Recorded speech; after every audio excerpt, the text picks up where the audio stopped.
When we look at the NBA's evolution over the past decade, two names come to mind: LeBron James and Steph Curry.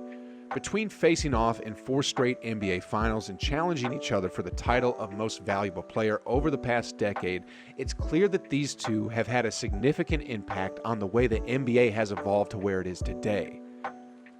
While King James took the reign across the league with his unique size and athleticism, Steph made his mark in a bit of a different way: the three-point shot. Heavily underutilized during its first 30 years of existence, the three-point shot has blown up across the league and transformed the way basketball is played. While we won't give all the credit to Steph for this one, he more than certainly has some bragging rights, for good reason. Before we get into how Steph Curry and the three-point shot changed the NBA forever, we gotta look at the landscape prior to Curry's arrival. When we look at the style of basketball played across the early 2000s, we see high percentage shots in the paint, methodical offensive sets, and defense-dominated coaching clipboards. Big-name stars such as Tim Duncan, Shaquille O'Neal, and Chris Webber dominated the game with their interior prowess and intimidating paint presence. While Duncan was the master of the bank shot, both him, Webber, and O'Neal terrorized opposing defenders with the old-school bully ball. O'Neal was certainly the best at this, utilizing his 7'1", 300-plus pound frame to pin the opposing player deep into the paint before throwing down a power slam on the helpless defender. However, despite mid-range specialists and paint beasts dominating the game, one team stood out during this era that would provide a glimpse into what the league would become. Enter Mike D'Antoni's 7 seconds or less offense, led by two-time league MVP Steve Nash, all-star forward Amari Stoudemire, and a slew of high-energy slashing wings in Raja Bell, Sean Marion, and Leandro Barboza. Over the 3 years that D'Antoni employed this style of play, the Suns went 170-76 and made several deep playoff runs before falling short to the old-school dynasties of the Spurs and Lakers. Teams who were focused on slowing down the pace and feeding it in the paint couldn't keep up with the speedy Suns' offense. While Phoenix would slow their torrid pace with the addition of an aging Shaquille O'Neal the next season, they had laid the blueprint for the future of the league.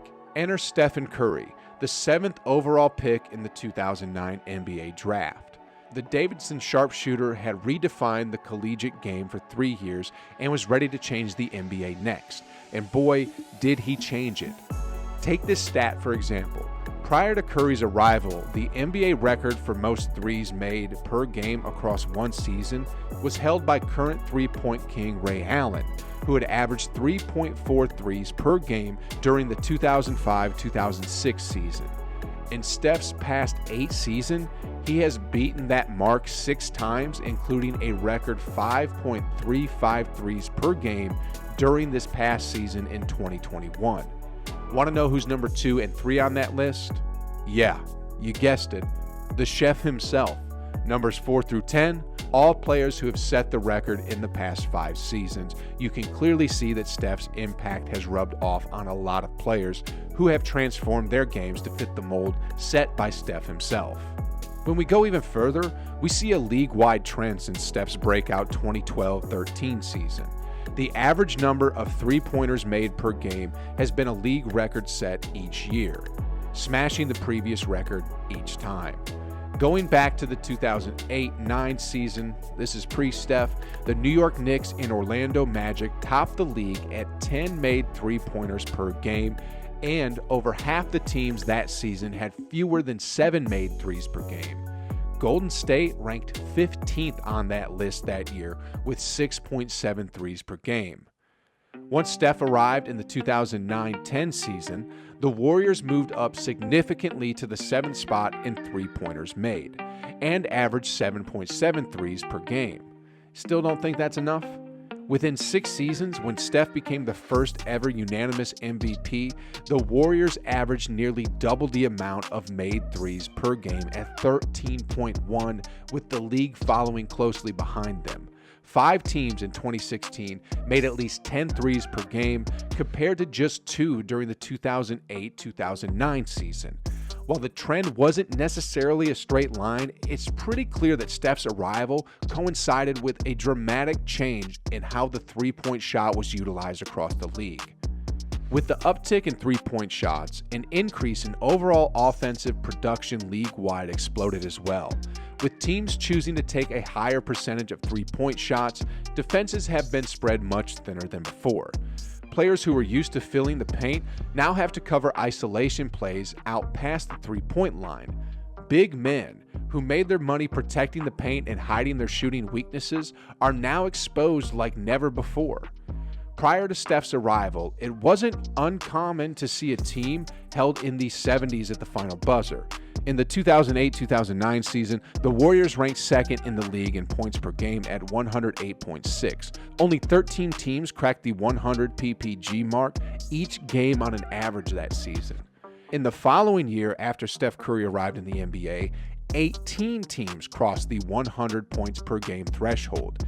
Each successive season, more and more teams are crossing the 100 PPG threshold, with Golden State leading the charge at 116 points per game by the 2015-16 season. By the 2018-19 season, all 30 teams averaged over 103 points per game, meaning that the 2009-2010 Warriors wouldn't even crack the top 20 anymore. Clearly, the boom in three-pointers has caused an overall spike in offensive production and subsequent defensive declines. Since Steph and the three-point revolution, teams are putting more planning into the offensive side of things, with a few old-school defensive teams ranking in the bottom tier of the league in offensive production. The reality is you can't defend against a team of shooters who are putting up more shots than you are. They are bound to make a certain percentage of those, and barring an off-shooting night by the entire team, the defense can only do so much. In other words, good luck defending a team with players who can run with the fastest of them and can also shoot from 30 feet. Steph from three-quarter court, and he banked it in! Faster pace means more shots, and more shots means there's a greater chance of scoring more points. When looking at the three-point boom, old-school 3-and-D players such as Shane Battier and Bruce Bowen brought leadership and toughness on the defensive end but lacked offensive firepower. They were limited in what they could do on the offensive side of the court, but it didn't matter as much back then. Offensive superstars such as Kobe Bryant and Tim Duncan were also regulars on the all-defensive squads, often leading the league in steals and blocks. The league was focused on two-way ability, and defense was the bread and butter of many championship-winning squads. However, that is no longer the case, as teams have to squeeze as much offensive production out of the 5 players on the court. With offensively oriented teams such as the Warriors, a quick 20-0 run is clockwork, as Steph and company can drain threes faster than you can even look at the scoreboard. All I can say is when Steph and the Warriors get it going again, watch out. Along with the extinction of the old-school pace of play has come the departure of old-school big men. Traditional centers were characterized by their ability to control the paint, make close-range dunks or shots, and provide length on the court. However, along with this came horrendous free throw shooting and a lack of ability to shoot anywhere outside 5 to 7 feet from the basket. Once Steph came into the league, however, his shooting range and interior quickness made old-school centers look archaic as he blew past them routinely. Pretty soon after that, teams began to realize that all 5 players needed to be able to shoot from all over the court. Teams couldn't keep up with the Warriors and their small ball offense, where they employed 6'7" Draymond Green to play the center position. Green's ability to stretch the floor while making life tough for old-school bigs became a trademark across the league, as undersized centers such as P.J. Tucker, Robert Covington, and Pascal Siakam emerged as quality options at the center position for teams looking to run with pace. The Warriors' ability to employ 5 capable shooters on the floor at once revolutionized the way the game was played, as teams began to look at traditional big men as liabilities. They were too slow to defend on the perimeter, decreased the overall pace of the offense, and often commanded the ball to be in their hands in order to have a positive impact on the court. Teams followed the Warriors' blueprint and figured out if they could find 5 quality players who could stretch the floor and pass the ball, size wouldn't be as big of a factor as it used to be. Hence the 2020 Houston Rockets, who started a 6'5" PJ Tucker at the center position against the lengthy Los Angeles Lakers with Anthony Davis, JaVale McGee, and Dwight Howard in the first round of the 2021 NBA playoffs. While they ultimately lost in a series of 5 games, teams took notice as to how they could utilize undersized forwards at all 5 positions, which will lead to even more radical changes in the future. Ultimately, teams can point back to the Warriors at their high-powered offense as the team who invented the small ball offense. While this new age offense revolutionized NBA basketball strategies, it also formed a divide between the Warriors and the rest of the league, denying high-profile superstar chances to claim additional NBA championships. Back in 2010, LeBron James made the decision that had a ripple impact across the entire league. James teamed up with fellow superstars Chris Bosh and Dwayne Wade to form the league's first Big Three, leading the Heat to the top of the mountain 2 times in 4 years in Miami, while extinguishing championship-level teams along the way. However, after a disappointing loss in the 2014 NBA Finals to the San Antonio Spurs, James decided to pack his bags from South Beach and head home to Cleveland, his promise to lead the Cavs to their first title in franchise history. James had already cemented his status as the league's best player since Michael Jordan, so everyone knew who he was chasing. The question was, who was going to stop James from surpassing Jordan's ring total? With a loaded Cavaliers roster headlined by Kevin Love and Kyrie Irving, James had once again formed a new Big Three in Akron and was hungry for yet another title. Enter Steph Curry and the Golden State Warriors. Following a disappointing first-round exit at the hands of the Los Angeles Clippers 1 year prior, the Warriors retooled with a new head coach in Steve Kerr and an offense centered around the Splash Brothers. Between 2015 and 2019, the Warriors dominated both the Western Conference and the league, appearing in 5 straight NBA Finals.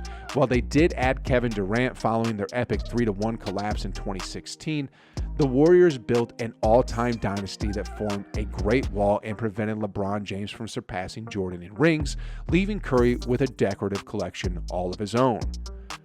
While Stephen Curry has collected an array of awards and trophies throughout his Hall of Fame career, his greatest impact is the imprint that he has left on the game.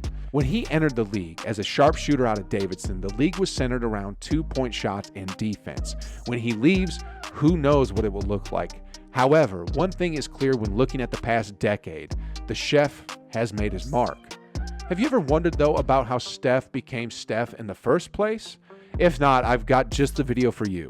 This is a collection of stories about Stephen Curry before he entered the NBA, and these incidents actually shaped the superstar into who he is today. Click it, watch it, enjoy it, and I'll see you on the other side.